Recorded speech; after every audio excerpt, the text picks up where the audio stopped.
Well, here we are again, and sitting in the studio.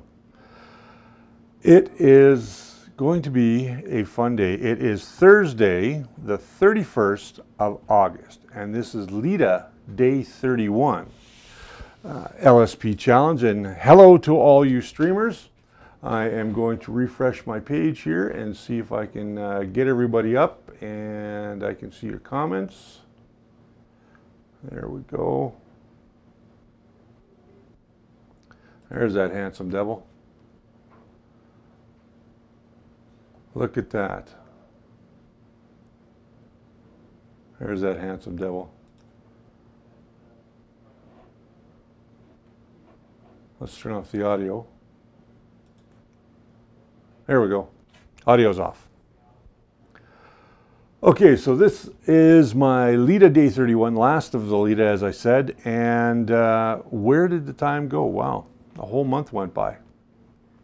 Today, I kind of want to talk about live stream fading or pod fading.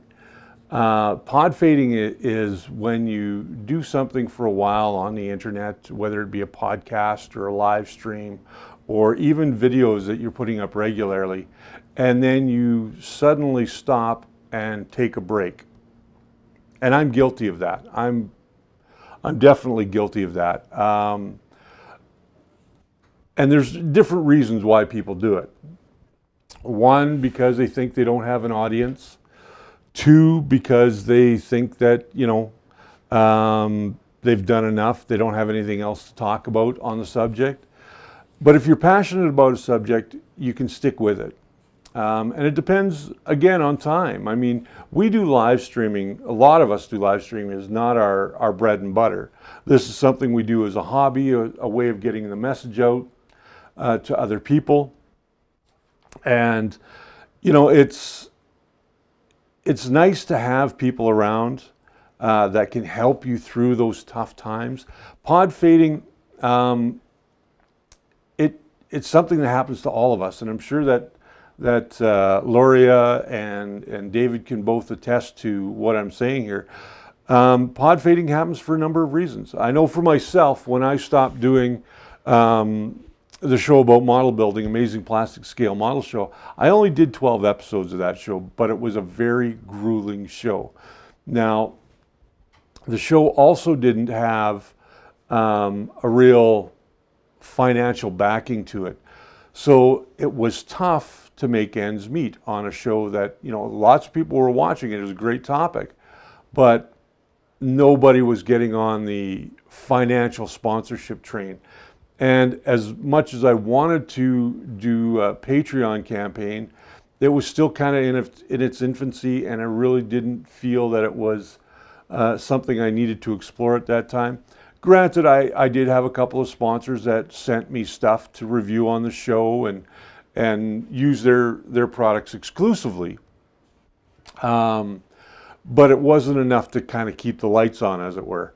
And that show was recording 5 days a week, editing Saturday and Sunday, and then uploading on Monday and starting the cycle all over again.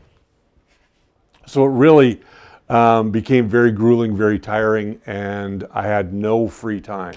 Now, with this new show that I'll be doing, there's a great chance that it's going to go a long way, because 3D printing is a topic that a lot of people are interested in. It's kind of a hot thing right now. So chances are that when the sponsors go away, the show may go away, or I may keep it up, or I might do something different. I haven't decided yet. I see that there's no comments yet. But the topic I'm talking about today, for anybody that's just tuning in now, is pod fading or live stream fading. It's when we fade away from doing live streams completely, and then we come back because we feel that we've got something new to talk about. Pod fading can do damage to your brand. It can do damage to your name. It can do damage to your audience, because you lose that audience that you've worked so hard to build while you were doing live streaming or doing any type of other sort of interesting video, whether it be gaming or a video about health and wellness, that sort of stuff. So if anybody's got any questions about what pod fading is and how to avoid that, I'm happy to answer your questions in the chat. I have the chat going right here for Facebook. I do not have the chat going for YouTube or Twitch today, but I am streaming on all three platforms. So you're right. Rudy Yetten says it's not easy to find topics to talk about every time, and that's absolutely right. It isn't easy to find topics. What I tend to do when I'm designing a show that I want to do over the long haul is I tend to grab myself a notebook and I'll write in it what I want. First of all, what I want to achieve with the show. How I can break that down into different categories, whether it be how-to, interviews, tips of the day, that sort of thing. I'll break all that down.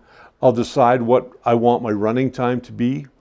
Like with the new show that I've been designing and working on, the run time's only going to be about 20, maybe 25 minutes. Not going to be a very long show, but it'll allow me to get everything out that I need to get out. And that is a pre-recorded show. That's not a live stream show. So there's a lot more editing on the back end to do. I'll have to work with lower thirds. I'll have to do graphics and so on and so forth. But if you're passionate about something, then what I would say to do is get yourself a notebook, label the front of that notebook your show Bible, whatever the title of your show is going to be, put that on the front. And then just start writing in it everything that you can think of on that topic. And then you can expand that into what you want to talk about. And it makes things much easier. Keep an eye on your time as well. I've been running about 7.5 minutes here already. So I probably won't go much past 10 minutes on these leaders, which I never do. But if you're finding yourself stuck in a rut and you can't find a way out of it, you are part of a great, big, large community. And Live Streaming Pros is that community. That community is there to help you, assist you, help you emotionally and get over those hurdles. And I know that there are a lot of people that have a hard time getting over those hurdles. So if you find yourself stuck, talk to somebody in the group. Maybe they can help you. Maybe they know a little bit about what you're talking about each and every time you get on live stream. But with that being said, you know, like I said, we've got a great community.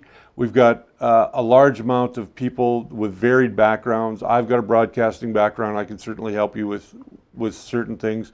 David has a background in doing live streaming. Luria has a background in doing live streaming. Petra has a background in doing live streaming. So these are all people that can give you assistance. And talk to people in the community. Become friends with those people, because those people are also your audience. They're going to follow you and watch your live streams. Or they're going to follow you and watch your pre-recorded shows and give you feedback on it. Just like today, I want you to give me feedback and tell me if you've ever suffered from pod fading, like I have. And you know, the reason I left doing that show, not only because it was a lot of work and there was very little money coming in off that show, but we're going to talk about monetizing your shows in another segment that I'm going to do a little bit later on, maybe in October. But I will get into monetizing a little bit. I don't want to step on anybody's toes here in LSP because I know that they offer courses on certain things, and I'd really like to see them offer a course on live streaming and how to monetize that live streaming. And I think that would be beneficial for the entire audience that watches and takes part in the community. So with that being said, I'm out of here. That's my day today. You guys have a wonderful rest of the week and wonderful rest of the day. And we will see you probably, maybe I'll do one tomorrow, maybe. I did a Defenders video. It's over on, our Defenders review. It's over on Geeks Life. Go check it out. And with that being said, I'm out of here for today. You guys have yourselves a great day. We'll see you again.